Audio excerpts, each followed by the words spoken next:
Welcome to another conversation in People in Fundraising.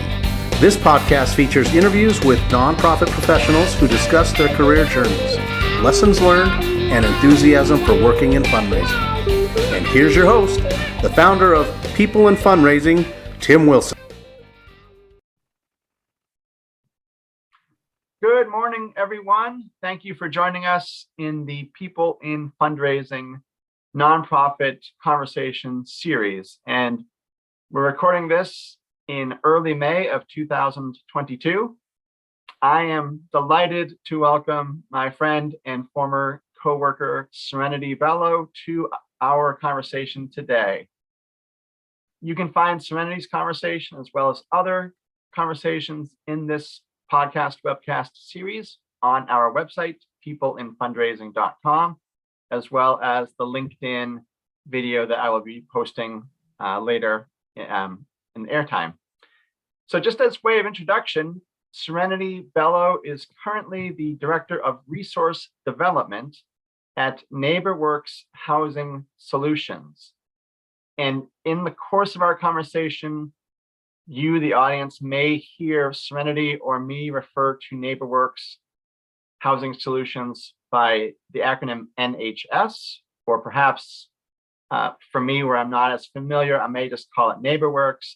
But anyway, that's just to share how we may refer to her employer with a shortened name. But I'm excited to hear more about NHS and the work that Serenity does there.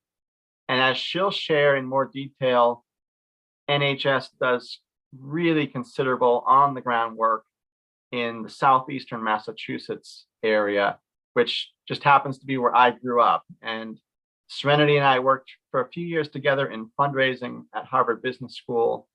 And I'm just very excited to hear what she does in her role and what NHS does on the ground in these communities, which I'm familiar with from my childhood and young adulthood. So with that introduction, Serenity, welcome to our program and thank you for making time today. Thank you. I'm really excited. Thank you. Thanks for reaching out. This is what a great opportunity. Yeah, thank you. I appreciate that. And I appreciate you being willing to join us. I'm excited because for several reasons. One of them is, again, to hear more about NHS, to reconnect with you. So two really important reasons. The third is, so far in this series, I have interviewed people from primarily the higher education sector and a few people who work in healthcare fundraising. So to spotlight you and NHS, the work that you do in the housing, urban development, human services sector of philanthropy, I'm very excited and interested to give a little bit of that spotlight and opportunity for you to talk about it today, for me to learn about it more and for our listeners too as well. So another reason why I'm just very glad to have you on the program today. Thank you. Thank you very much. I'm really excited to talk more about it. Human services and housing in particular are, such an important part of just general what we do. And so excited to talk more. Great. Thank you.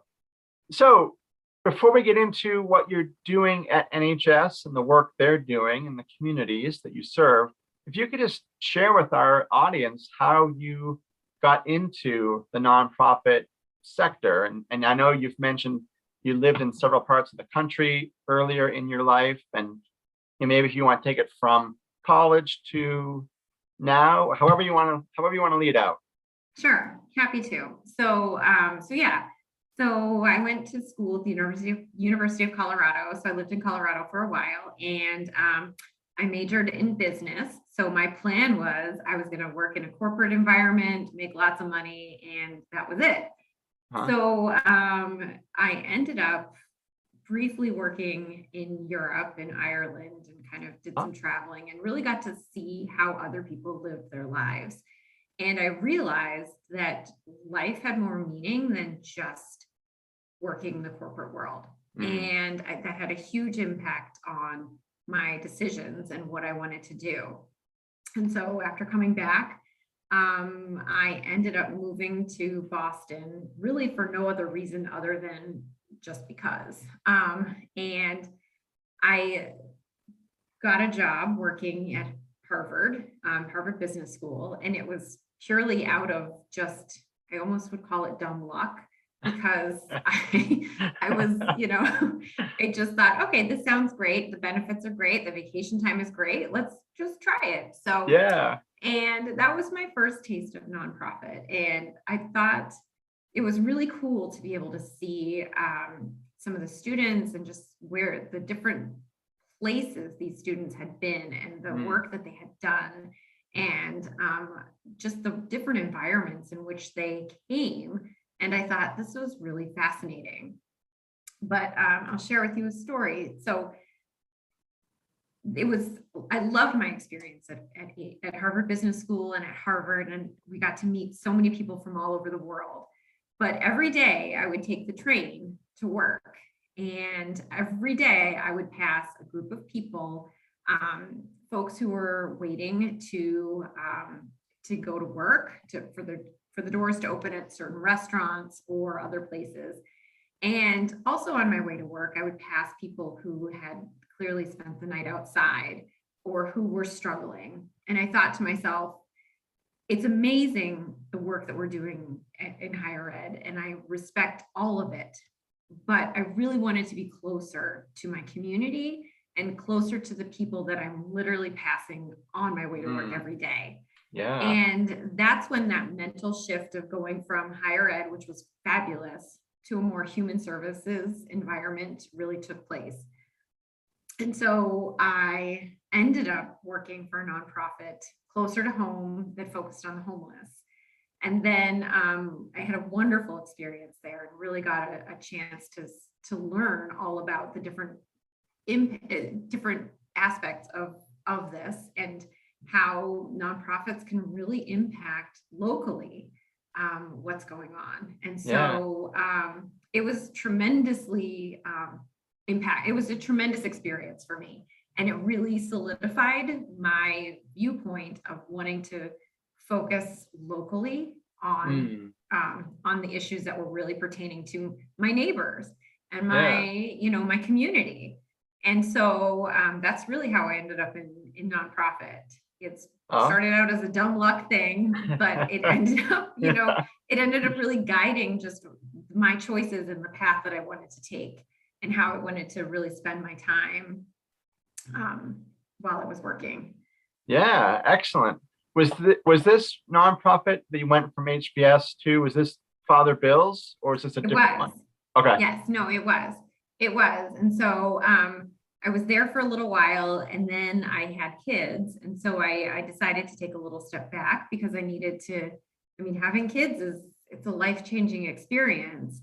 Yes. And I wanted to focus a little bit more on that and really try to get myself back in the game, because having kids is hard. It's a really hard job, and it can be hard to balance the two. And so I needed to take a little bit of time to refocus on myself and the kids before I jumped back in. So, but yeah. So were you a full-time mom for a period of time? No, I did a part-time. I did part-time. And so that to me worked out really well. I was able to do still stay connected, but also really have the time and the energy and the bandwidth for my kids. That's awesome. Yeah, it was good. Awesome. I would like to dive in a little bit about going from a larger nonprofit HBS to now more locally on the ground nonprofits in terms of resources. I've talked to a few other people in this series, and they've talked about it being both a shock, but also it can be refreshing because you can take best practices or resources that you used at a larger institution and perhaps bring that with you and advocate for those resources. But there is still that initial, oh my goodness, I don't have access to a dozen external vendors to do my day-to-day job. So can you just talk about that a little bit? Oh, yes. It's like jumping into a cold swimming pool. It was such a shock because, you don't have, going from, Harvard, where you could have everything, anything you wanted. Even I used to joke, I'm like, I used to get massages on my lunch break at Harvard. That did not happen in human services, going from like a place like higher ed down to not down, but over to what I would sometimes jokingly call real nonprofit, where you have to be really mindful of your resources and arguably a steward of these resources, because they're not yours. They're the organizations and they're really the community's resources. And so you have to be crafty, and you have to be creative. And I think it's humbling. I think more than anything, it's a humbling experience. But yes, I would actually, whenever I talk to anybody starting out in the nonprofit world, I always would advise, go to a big shop, go to a place like a university or a big nonprofit, because that's where you can learn a lot of really good best practices, and you can take advantage of the resources that they have to get the education, to get the training, to get all of those things that you're going to need, so that when you do transition to a smaller nonprofit, or you do transition to a nonprofit that has a mission that is meaningful to you, you can be a little more nimble, you can be a little more flexible, you can think more strategically about how to best use the resources that you have. And then, as you say, advocate for the ones that you really need. But it was quite a shock. And, there were so many components that I was like, if the computer didn't work, you didn't have the roaming IT guy that would just do whatever, or IT guy or woman to do whatever. You had to figure it out, troubleshoot, wait for the IT consulting firm to get back to you. It can be, but having those best practices under your belt for how to actually do the fundraising component, or at least in my world, fundraising, were critical. And I think I was so grateful for what I was able to learn at Harvard. And it stays with me to this day, those best practices. That's awesome. Yes. I appreciate your answer to that.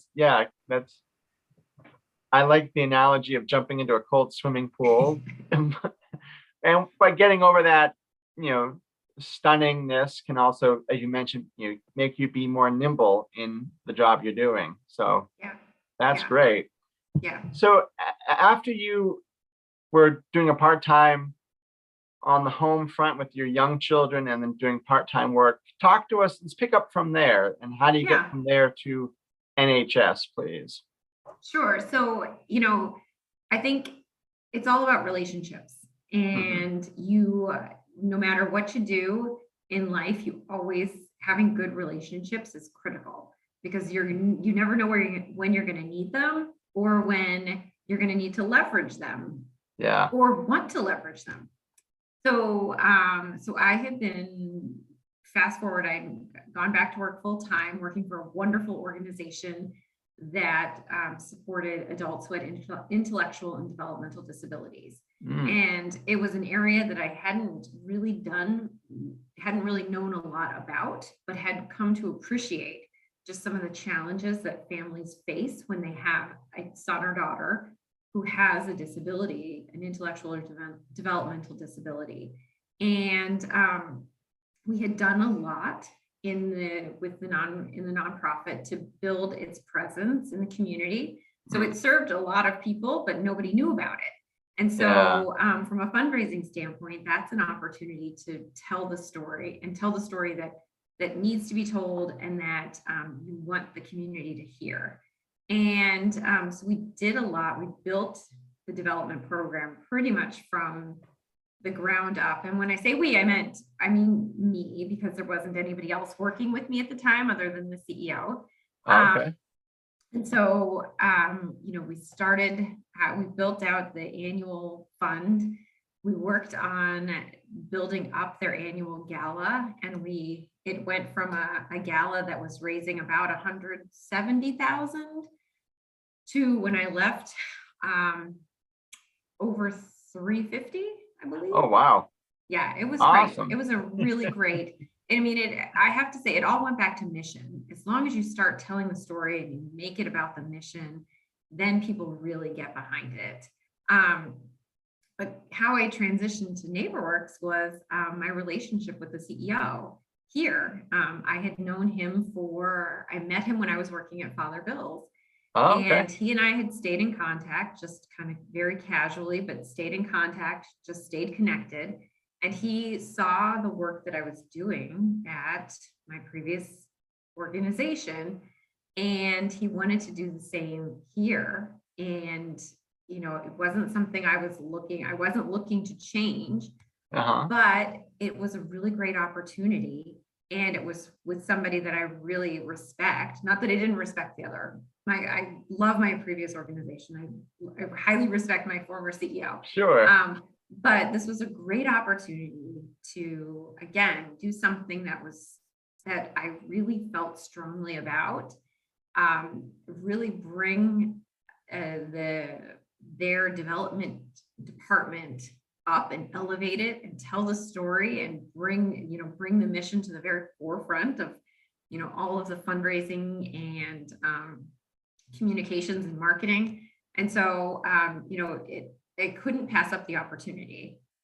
So it was funny because we talked about this opportunity back in, I think, May of 2019, but I didn't actually transition until October. And that was because in my previous role, we had our fundraiser in September. And I said to my current boss, I can't leave until I wrap this one up. I have to make sure that I leave them in a good spot. And make sure that they have everything that they need to continue on. And so I did just that. And we had a very successful fundraiser in September. I was able to connect them with someone that would take the ball from there. And so they now have a wonderful development director there. And, we transitioned and, here we are. So awesome. That's great. It was fun. It was good. And and it's great that you were able to see the gala through at your previous place and then start, the next month. So if you could tell us, Serenity, a bit about your day-to-day in terms of being the director of resource development. And after you do that, I would just like to talk a little bit about, you share with me the locations that NeighborWorks NHS has offices in. And I would just like to talk about, my connection to that area, and then have you go into some of the exciting initiatives happening through you and NHS in these communities. Yeah. So day to day. So, day to day can be, a lot of different things, but really with the day to day here, it's about the past 2 years have been challenging. It's been challenging in a number of ways for the organization. And really it's what we're trying to do, what I'm trying to do, and my colleague we're trying to do is reconnect and build our relationships again. I think the big part of human services, because we don't have grateful patients, we don't have alumni that we can tap. We have to really look for relationships. We have to build relationships with the people that are connected to us.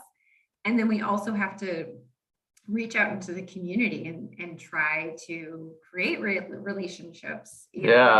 And so that's a big part of what my day-to-day is now focusing on, is reconnecting with our relationships and reconnecting with the people that have been supportive of us in the past, and making sure that they continue to be aware of the work that we're doing in the community, and also remind them how important their role is in all of this. Because if it weren't for them, we would never be able to do what we're able to do. Just within the space of affordable housing, Yeah. Over the past few years, we now have 900 units of affordable housing in our communities. Wow. It's huge. And we serve, I mean, the people that we serve are some of the most vulnerable in the community. And that's formerly homeless individuals, families who could potentially be homeless if it weren't for our housing. The Sure. elderly, the elderly have been impacted tremendously. Fixed income here in Massachusetts, we have some of the highest housing costs in the country. And Yes. so for the elderly, having affordable housing is critical. Veterans, huge number. And then adults with intellectual and developmental disabilities. So it kind of comes full circle with that one. Yeah. But yeah, and so just really reminding people just what we have been able to do over the past couple of years, and reminding people that their part of it is still very critical. And I think it's one of the pieces of my job that I love the most. Awesome. I could meet with people all day long, have coffee. During the pandemic, it was really, really hard to Sure. to build relationships over Zoom, and especially still being fairly new, it was really hard too. So Yeah. so that's a big piece of what we do, but also really behind the scenes, kind of driving the strategy for how we want to tell our story. We talked a little bit about opening doors and changing lives, and I love how that is our tagline, but that is exactly what we do.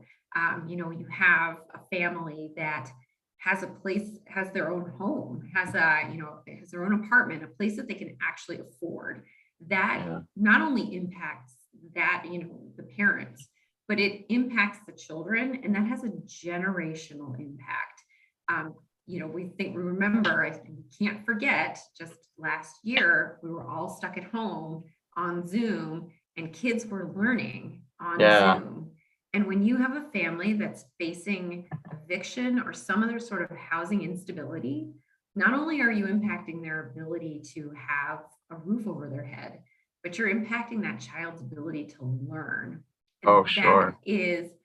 That could impact that child and that family for the rest of their lives, and then go over into the next generation too.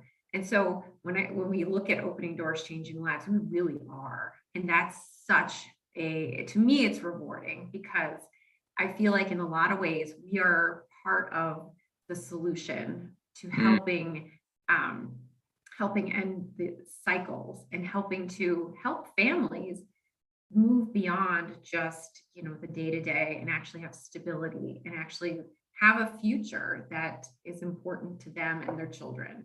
And it's exciting to me. I love it. I really love it. That's awesome. I appreciate that answer. And I think there's something inspiring and beautiful about being that close to the mission and the resources and the people you're serving, and that intergenerational impact for good that you're able to do through partnerships and relationships. So that's very admirable. And one reason why I wanted to have you on to talk about your role, and also NHS. So thank you, Serenity. Oh, thank you. Thank you very much. Yeah. It's part of the reason why, going from higher ed, where I felt like I was at 30,000 feet. And now I'm literally, I'm right at I'm at the ground level, and I appreciate that. And I love that. Yeah. Well, let's talk about that ground level for a moment. So before we went to live recording on this conversation, Serenity mentioned that NHS is headquartered in Quincy, Massachusetts, and has 4 other offices, and they're all in the South Coast, southeastern Massachusetts area, which happens to be where I grew up. They are in Kingston, Brockton, Taunton, and New Bedford. So just kind of in a line on that South Coast area. And I particularly would like to hear what NHS is doing in Brockton. And here's the personal tie. So my mother grew up in South Boston, and then with her family moved to Brockton in the late 1950s. My dad grew up, it's just a small world. But in those times, he grew up in Dorchester, which was about 1.5 miles from where my mother was living, but totally different worlds. And then he and his family moved down to Whitman. So again, these communities in that South Coast area.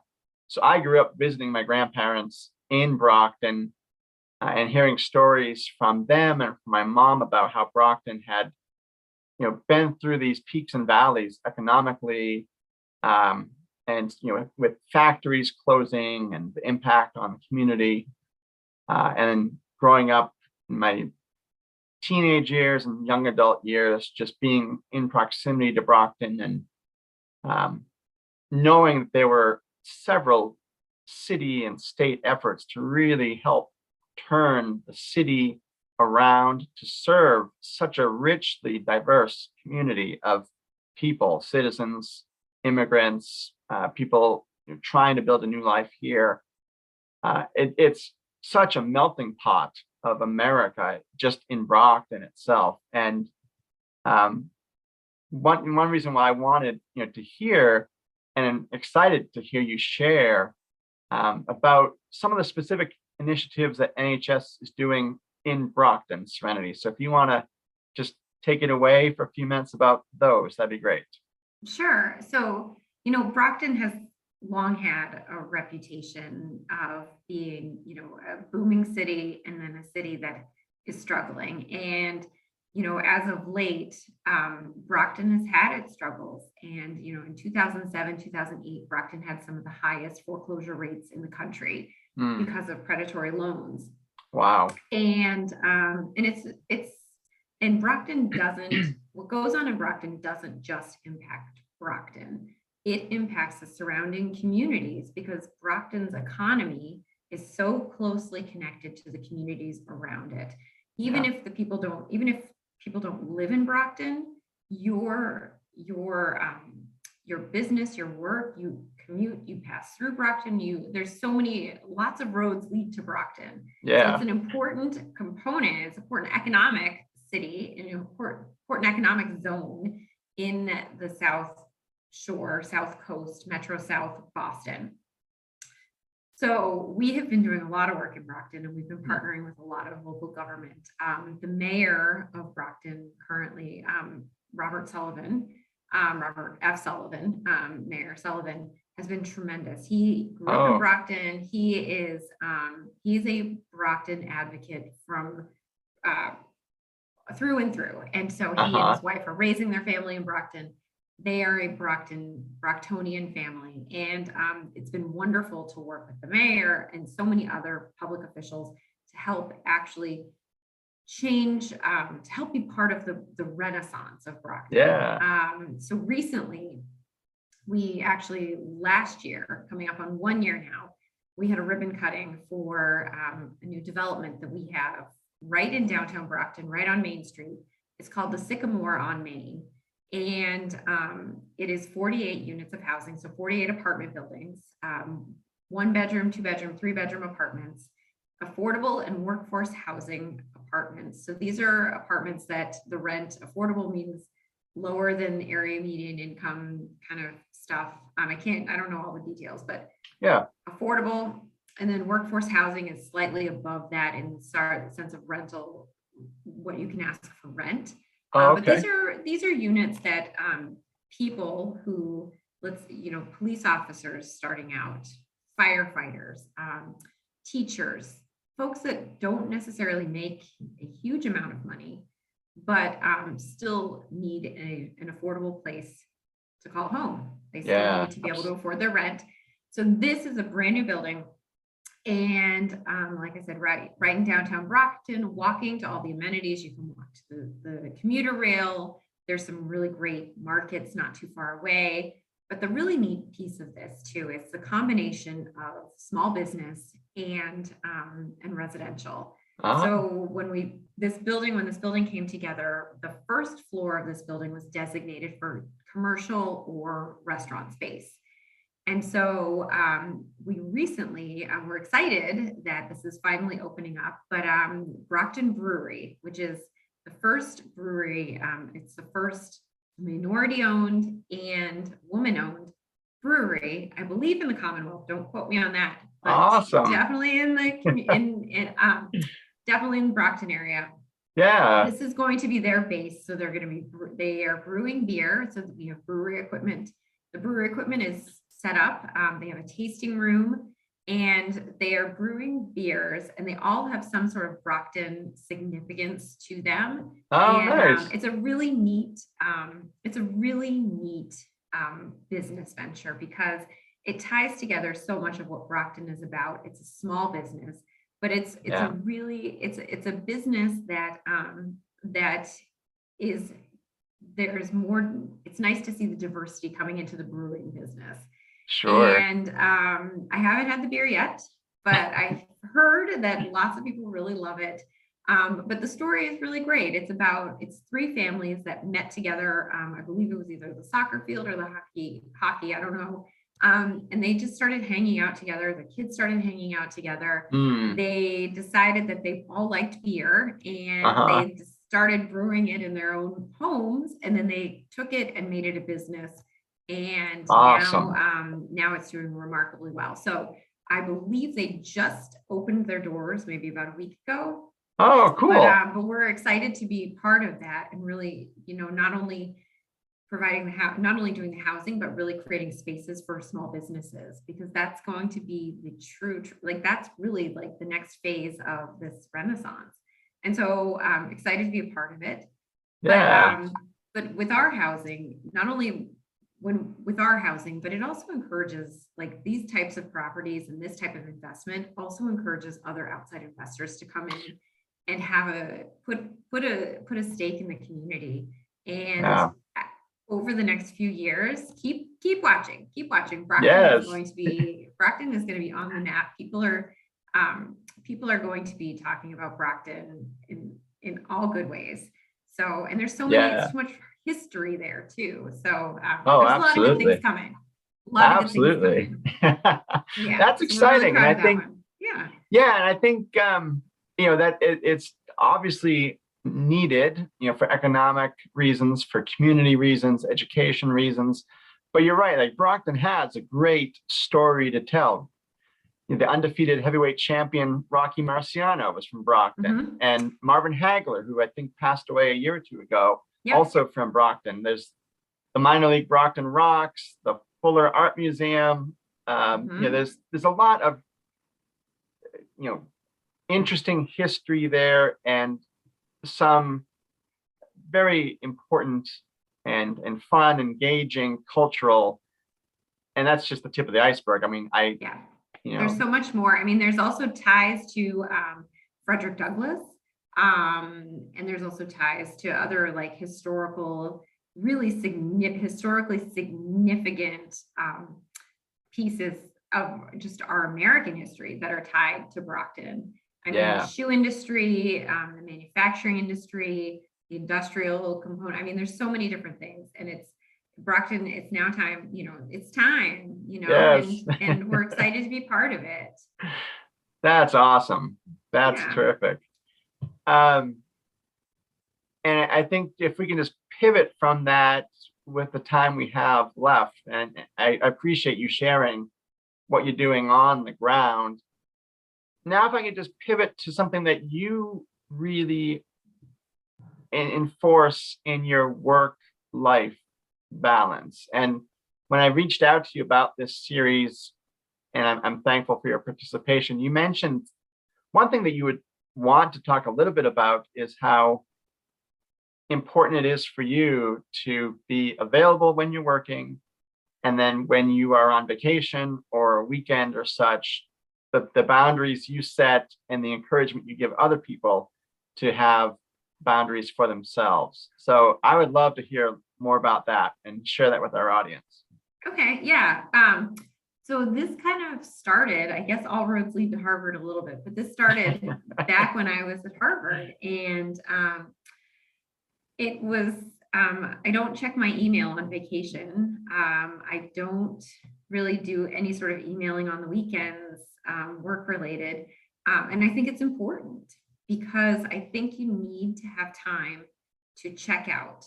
And I feel that when you're able to really check out, or as best you can, then you're able to be more productive and more present when you're at work. And, I say this to my staff, when people interview with me, I'll say to them, like, listen, here are my expectations. One of which is I don't expect you to check your email when you're on vacation. In Yeah. fact, I kind of get a little mad when people do. But no, I believe very strongly in that, because it's important for you to have your time outside of work, because while work is important, your time is the most important thing you will ever have. Yeah. That's something that my dad told me a long time ago, that your time is your most valuable asset. Very true. And so you have to be able to spend it wisely. And by not always being present for your work, it gives you the freedom and the flexibility to be present for all the other amazing things that happen in life. Yeah. And it also then gives you that time to re-energize and kind of fill that cup back up again, so that when you're back in the office, you've got it, you've got your energy, you've got these wonderful thoughts. I remember interviewing a woman for a position that we had in my office, and we talked about it, and I said, hey, so just so you know, these are my expectations. I don't expect you to be checking email while you're on vacation or on weekends or at night or whatever. And she started crying because she said, this doesn't happen other places. It is the expectation. Yeah. And, I feel in some ways as a manager, it's like, as a leader, I have to set the tone. And so if I don't want my staff being present 24 hours, I also need to set that tone and say, I'm not going to be present 24 hours. And so it's something that's worked well for me. In fact, I even put it on my out of office messages, and I had a coworker call me out on it and say, she said she read it and she's like, I started crying. And she said, I was so happy to see that, because it was just, you said what you were doing, you made it clear, and nobody can fault you for wanting and having that time away. Yeah. And it was pretty funny. I never thought anybody actually read those out of office messages, but somebody did, and that was it. So it was pretty funny. But yeah, no, this is something that I started way back, and I've just stuck with it because it's too important. You need to have more than just your work, and you need to be able to check out. And for me, I think part of the choices that I have made in life have allowed me to be in an environment, a working environment, where that is not, we're not being, where, how do I want to say this? Where I'm not expected to be on all the time. Sure. But I also think that setting the boundaries right out of the gate makes it so that people already know she's not available. Yeah, right. Yeah. That's terrific. Yeah. I had it's not always easy. I had a former manager who was very good at sharing sort of career and life wisdom with her staff. And one of her favorite expressions that applied to work and life is, happiness is expectations managed. And I've used that in several situations in my career and personal life, and it's true. Managing your own expectations, all those expectations of your time and your availability as you're doing, is really beneficial and crucial. I'm going to steal that line, by the way. I like it. I'm stealing it. Absolutely. Well, Serenity, any last comments or an anecdote you want to share? No, I mean, first of all, I appreciate the opportunity to speak with you. It's been really fun. And I also appreciate focusing on human services, because we are a segment of the nonprofit world that can sometimes be overlooked, but also really do a lot in the community, and just a lot at the ground level. And so I'm really excited to have had the opportunity to talk a little bit about what we do. I mean, we could probably talk for a few more hours if I wanted to really go into some of the programs. But no, I mean, I have to say, I love being in the nonprofit industry because it's really about being able to connect on a human level with other people. And it just makes me, it's really what I love to do. I love my job. I love what I do. I love being able to promote the work that we do and tell our story. And I appreciate any opportunity that I get to be able to do that. So thank you very much. Oh, my pleasure. Absolutely. It's my honor to have you today and to give that spotlight to human services. So wonderfully said.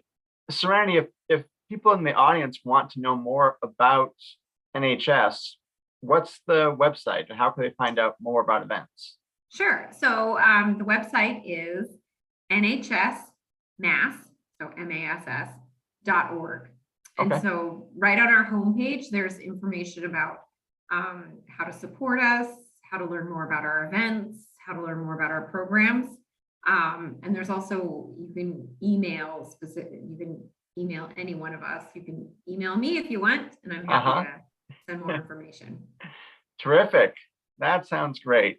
Well, again, thank you, Serenity, for the opportunity to reconnect with you after many years and just to share your passion for human services work and the time that you have spent in that part of the nonprofit world.